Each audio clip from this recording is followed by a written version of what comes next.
It's my great pleasure to introduce our speaker today. Stephen, your reputation precedes you. You all will have your own interpretations. Some of us in this room have known Stephen for many, many years, yet we are all magically still young, aren't we? Yeah.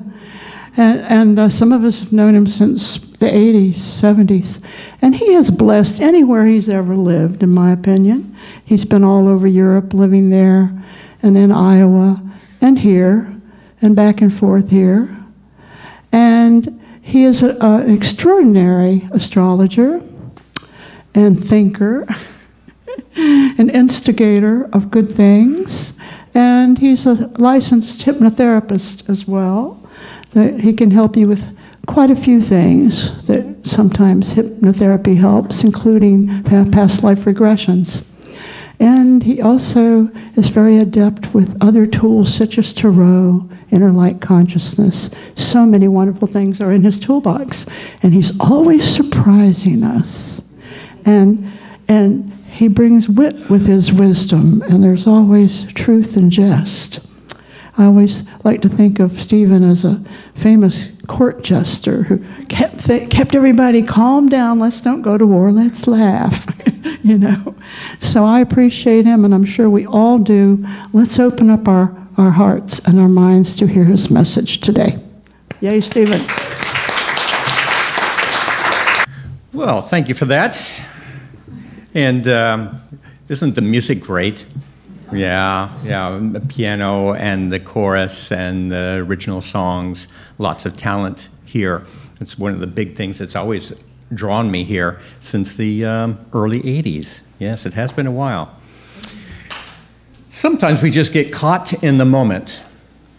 You've heard that phrase, and maybe you've been there in that place. We can be caught in the moment. But let me give you a quick description of that from what I read. It says, to be overly enthused by or excited about something that is currently happening, especially to the point of being distracted, unfocused, or oblivious to something else. Sometimes this is conditioning. Sometimes we're talking about ruts and rants.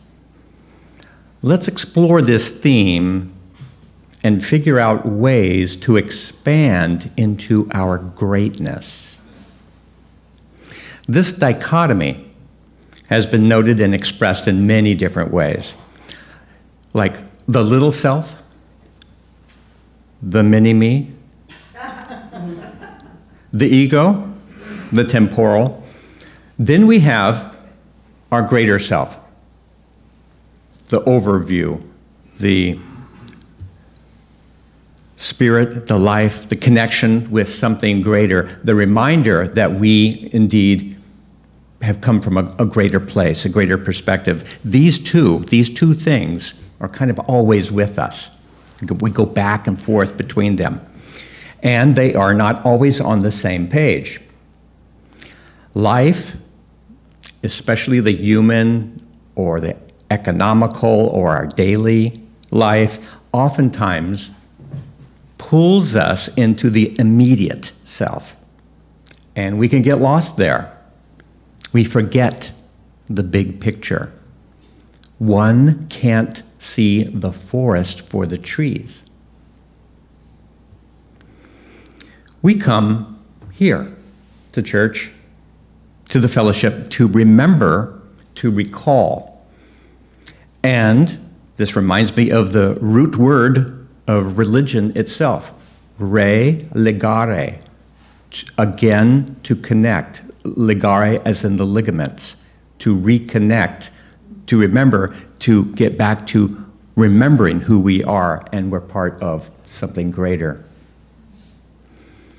This is the big picture. And so I invite you to reconnect right now. Breathe.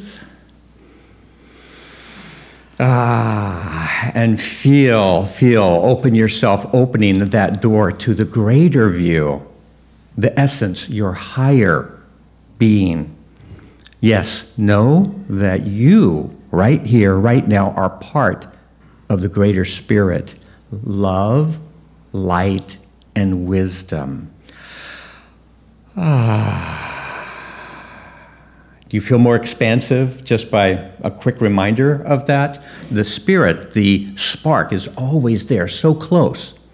But then we get caught in the moment. Did you remember to keep your cell phones on?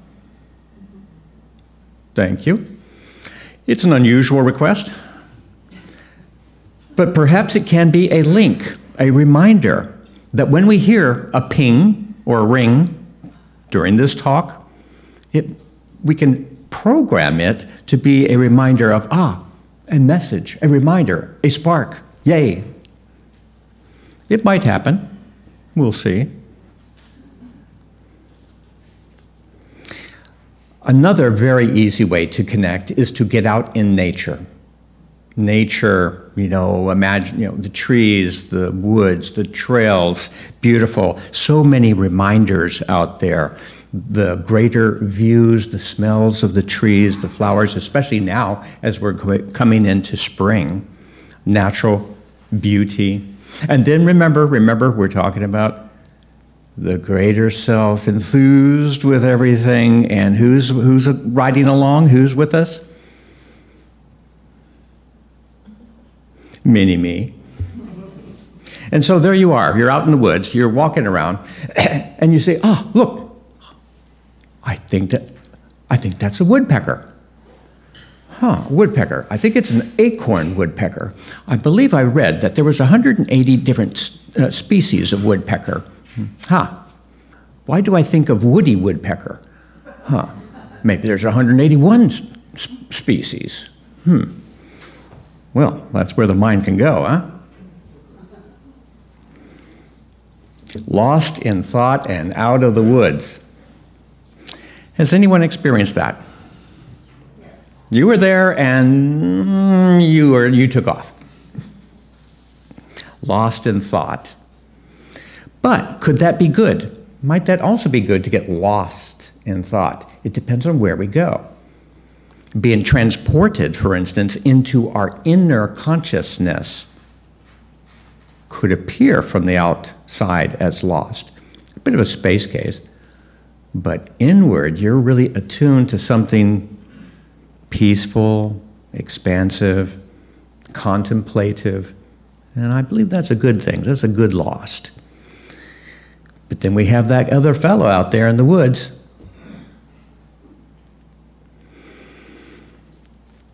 Did you ever get mad at inanimate objects?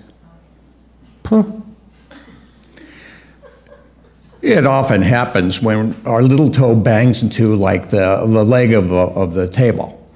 That desk, that friggin' nightstand, well, I'll show you.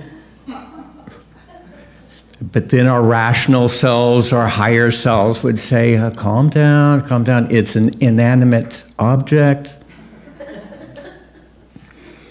No malice, no plan. It's just two pieces of space coming together. Calm down. I feel somewhat the same about spectator sports. I say, it's just a game. There will be another one tomorrow. Chill. But to the fans, are they chilling? No, they are excited. They are yelling. They are into it. Go get them. Kill them. Wow, did they lose it? No, they are fans. And fan has been shortened from the word fanatic. So let's turn the TV off and get back to a nice home scene. Honey, you said you would clean the garage this weekend. Yeah, all right. I'm at the laptop here. I'll do it right away. Just a minute. I need to finish this email. Actually, he's on Facebook and on some other social media to himself. Today is daylight savings time. Let me double check that. I wonder if I just lost an hour. Did I lose an hour of sleep? I think I need some coffee. Huh. Oh, look at this. On this day, on March 12th, 1912, the Girl Guides, later renamed the Girl Scouts of the USA, are founded. Huh, how about that? Huh. Wish I had a cookie now. I wonder when the Boy Scouts got started. Honey, did you know that it's daylight savings time? Yes, dear, I know. Here's the broom. Broom, yeah. I'll get right to it. Yeah, Google. When did brooms and witches intertwine? Some folklore. Magic broomsticks. But then, the dutiful husband is distracted, and he looks upon the wall in near his desk. There is a photo of his wife when she was 5 years old. So sweet. It was a reminder. In a moment of inspiration, this married pair decided to put old photos of their childhoods on the wall. A reminder, when perturbed, that one's partner was once a little child. Do you love that child? Yes. Would you protect that child? Of course, without a doubt. That photo was placed there by our higher self. A lucid moment. Remember, care, love, and cherish. It was a reminder. It is a reminder. Now, even if you're not in a relationship, you are always in a relationship with you. So put that little photo of you on your wall. Will you promise to love and care for that child? Will you? Yes. There we go. Good, little sweet pies. Then the husband remembers. You know, it's not a chore to clean the garage. His beloved partner, also doing those things around the house that he appreciates, wishes this done. Would you do it for her? For the little one? Of course. And he gets up and gets to it. Now, years ago, when I wore a younger man's clothes, I did this program called Astrodrama, and I did it with Martha Rappaport. Some of you may remember Martha. And so it was a really kind of a fun thing introducing some aspects of astrology, and so we wanted to act it out. And so part of the program was that the sun portion, your sun sign, would be standing up back here with its greater ideals, the solar, the sunny parts, your real inspiration, your aspirations, and express that into the audience, including the person who was looking at their chart being animated. In the meantime, in front, sitting down here in the front, the reason for the chair. Then we had the ascendant, the rising sign right there, which is the PR, just like, this is what I want you to know, this is where we're going. Never mind that guy back behind here, the guy behind the curtain. And we played with that, and it was really quite fun. So I want to do a variation of that. Not necessarily like the sun and the ascendant, but the greater self and the everyday self. And so I will need a volunteer, a kind of Sarah Anderson. Sarah. Thank you, thank you, thank you. My laundry list. Check. Shopping was good. Let's see. And we remember. Yep. Eggs are so expensive. May we remember why. Water. I'll buy some water. Why we're here. We have a greater purpose. There was a greater checklist. Let's see. Where can I do? Can you remember that one? The reason why you're here. It is a special moment every day. Every day. Prisoners starving on bread and water. Be here now. Eggs. Really enjoy the wonder of you.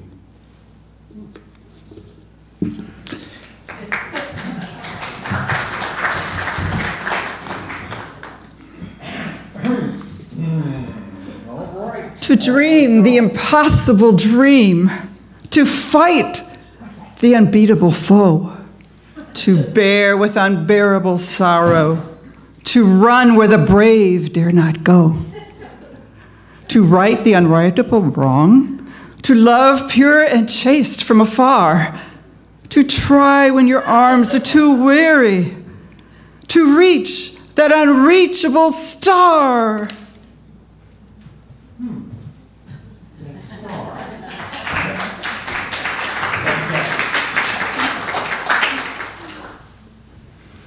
So much talent here. I love it.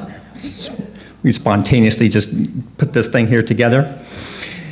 And from time to time, we do get together and we have special moments.